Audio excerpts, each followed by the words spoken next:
Welcome to my little guide on improving your composition skills in landscape photography, and that's mostly natural landscapes, but sometimes urban landscapes too. As a beginner photographer, you might find yourself facing common challenges like cluttered scenes, unclear subjects, or compositions that just don't seem to come together. In this video, I'll tackle these issues head on by sharing 7 practical tips to help you to create more engaging and balanced photos. Using my own photos as examples, we'll explore things like how to define a clear subject, how to simplify your scene, and use elements like foreground interest and leading lines to guide the viewer's eye. And stick around to the end of the video where I'll tie everything together by showing you how I took these photos. Whether you're shooting with a DSLR or a smartphone, these simple yet effective strategies will help you to develop your composition skills and capture more compelling images more often. So let's get started. So let's start off with how to define a clear subject. So here's a nice simple composition to start off with. And so what do you think the subject is? Of course, it's very simple. It's the boat in the middle of the frame. For a photograph to work as well as it can work, to be compositionally correct, the viewer's eye must go straight to the subject when viewing the image for the first time. And that's something you have to think about when you're taking your photo. But you also have to be very selfish. So where do you want the subject to be? What is the subject? That's what you've got to ask yourself. And then you've got to focus on that and place it in the frame so that the viewer's eye will go straight to that area or object when viewing the photo for the first time. And that's got to be a process that has no distraction and no jarring. And when that happens, you will have an image that is pleasing to the eye. And that's exactly what happens here, and it doesn't matter that the boat is in the center of the frame. I don't have to put it 1/3 in and follow the rule of thirds. All I have to ensure is that the viewer's eye goes straight to that subject without distraction or jarring. That happens in this photo,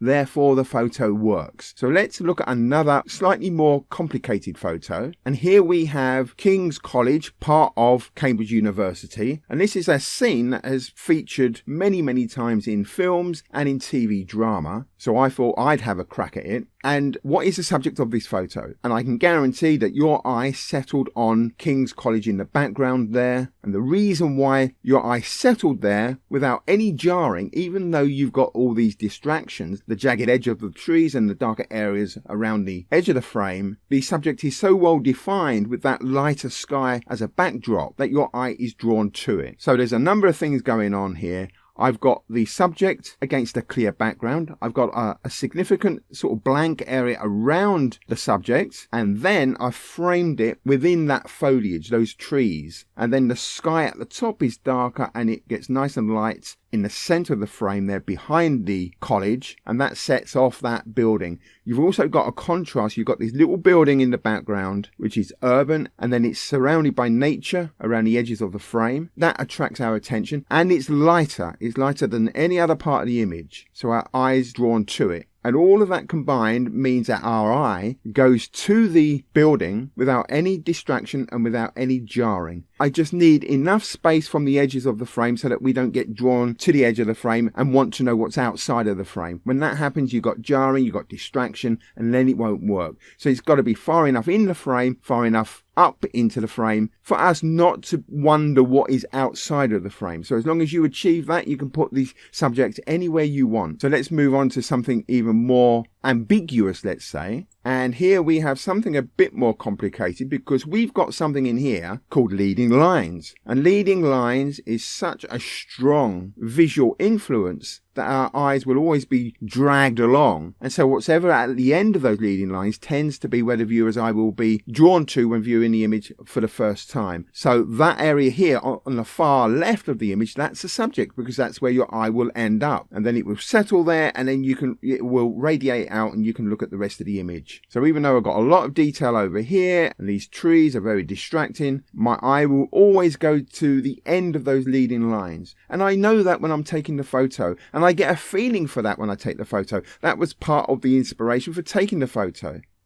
And now we move on to simplifying the scene. So what you leave out of the frame is just as important as what you put in. So this photo here shows off how important it is to remove any distracting elements and just simplify your composition as much as possible. So I've got those chalky cliffs at the bottom of the frame, the blue sea at the top of the frame, and then what I would call the subject of the image is that boat surrounded by that bluey green sea that you can see. And it couldn't get more simple than that. So I focused in on that boat. It's big enough in the frame for the eye to go immediately to it. So that's the subject, and it's presented in the frame surrounded by the bluey green of that sea, which frames it perfectly above those cliff tops. And I've simplified it by ensuring that there are no distracting objects, which have all been removed because I've used a 100mm lens to zoom in on that boat and include enough of those cliffs to provide context. So we bounce off those cliffs and we go on to the boat. So I've just got 3 elements in this photo. I could have gone wider, included some sky, but I didn't. I could have gone wider and included a lot of greenery to the left, but I didn't. And I could have gone wider and included the edge of that cliff area there and gone over into the sea, but I didn't. Because all those things would have meant that I was wider in terms of focal length, and that boat would have got smaller the wider the focal length. So by simplifying this scene, I focused attention on the subject. So again, the subject is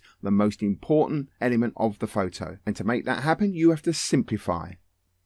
So now we go on to foreground interest in a photograph. And that really applies to kind of traditional landscape photographs like this one here. And it's a kind of wide-ish angle shot that takes in the scenery from near to far. And when you have a scene like that, then it's really nice to have a bigger foreground object in there that's got lots of detail. And then the landscape drifts off into the distance, becomes less detailed and smaller. And so you get a couple of things. You get a sense of scale because you've got a large object in the foreground that is part of the landscape. And you can see that there's a relationship between all those objects in the frame.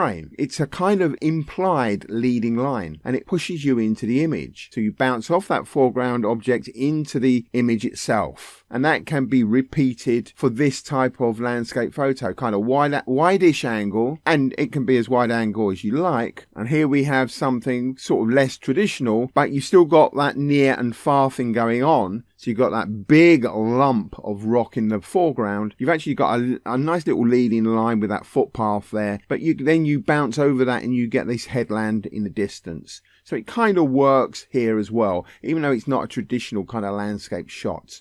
So now we go on to focal length and kind of experimenting with them. So like trying to use longer focal lengths to isolate subjects and simplify complex scenes. So what we've got here, this is 45mm in a zoom lens that I'm using here. And what I had to do here was to cut out the piece at the bottom because it was just pure black there. And then you've got that beach that goes into the distance and the horizon line there with the amazing sort of orange evening light. But it looks like a wide angle, but it's not a wide angle in the kind of traditional landscape sense. So then we come on to this photograph, and this is actually a 20mm photograph. So this is kind of more close up than the previous photo, much less traditional, if you like, not something that you would kind of normally go out of your way to take, but I think it's a good composition and it's an interesting scene. So it's always worth taking photographs of anything that catches your eye and then adjust your focal length accordingly. So zoom in and get wide angle. Landscapes are not all about wide angle lenses. And here, this is another photo taken with a 100mm lens, and I've homed in on that tree. I've got icy frozen water behind it.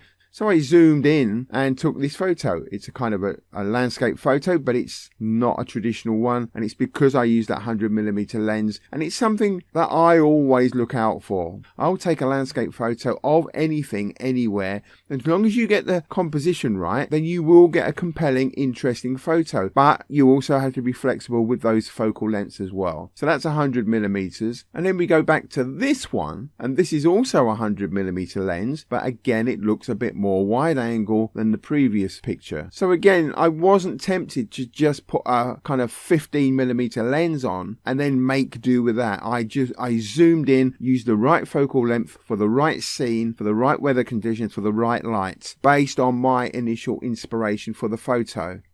So now we move on to leading lines and incorporating leading lines into your photography. And that would be using natural lines such as paths or rivers or cliff edges even to guide the viewer's eye through the images that you take. And leading lines are really one of the strongest visual instruments, if you like, to create a compelling image. So here what we've got is the simplest form of leading lines, where I've got symmetry, standing in the middle of a road, and then just point your camera to the horizon point there. Decide how much sky you want, how much landscape you want, and then click, and you get a good photo. As long as you've got something interesting in front of you, which I have here with that cloud detail and stuff. So that's a leading line. The area at the end of those leading lines is often the subject of the image, because that's where the viewer's eye goes to when viewing the image for the first time. So that's another thing that leading lines fixes for you. It determines where the subject is, then you can concentrate on that, and it helps to make a compelling image. So then if we look at this one, not a landscape photo, but very strong leading lines there, pushing the eye into the image. So I've got those nice crisp edges there on the left hand frame and bottom edge of the frame, steps going up, and it becomes a compelling image. And then again here, very striking photograph of this cliff edge, and that cliff edge forms that line that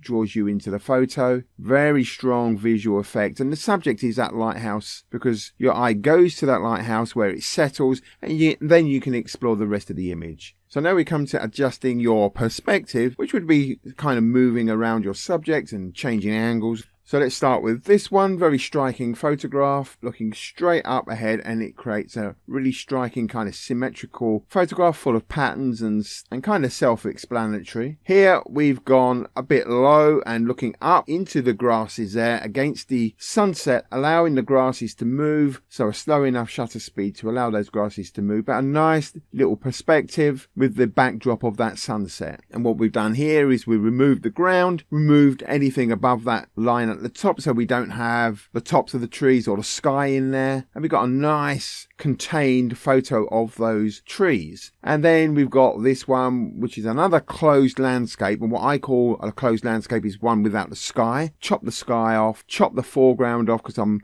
looking down onto that beach from a cliff top to really capture those patterns. So a nice little perspective there, little change of perspective, different kind of composition to a wide angle landscape, and I really like this image. And now my final little tip for this video is to practice daily. Go out every day and take photos of your local area. Just mundane, ordinary things. If you get the composition right, you'll create an interesting photo, if not a spectacular photo. And then when you are out there in a spectacular place, you will have the confidence and ability to get the composition right when you're under pressure. So, and then regularly analyze photos from other photographers to develop your eye for composition, because photography is composition. This is where I live. I just out on a cycle ride and just take a photo. The landscape just suddenly said something to me, made me stop. I took a photo. Nothing to write home about, but it's interesting enough for me to keep and process. But it doesn't have to be an all-time classic. Just get the composition right and then move on to the next one. And so here's another one. Interesting sky, church at the bottom of the frame. Another church, not a classic, but you're just trying to get the composition right. Leave gaps between objects, as I have here. You've got that nice overhanging tree, frames the image. That dark wall at the bottom doesn't really say anything, but it kind of pushes the eye in. Here's a picture of Oxford, wide angle lens, so you've got a bit of distortion there, and then got that man at the bottom, can't really see him, so it's not a great photo, but it's got everything there. It's kind of 95% there, but you take it anyway. Infrastructure, buildings, architecture. This bridge has got this weird optical thing going on with these identically symmetrical kind of arches there, but look really different in this photo. And it's just an interesting photo to take. And you just keep taking photos like that anywhere that you are, and that will hone your skills and help you to get those spectacular shots when you're on that trip of a lifetime. And then look at photos from other people as well. So let me know in the comments which of these composition tips you found most useful. And if there's any composition tips that you find especially useful in your own photography, then feel free to share them. I'd love to hear what works for you.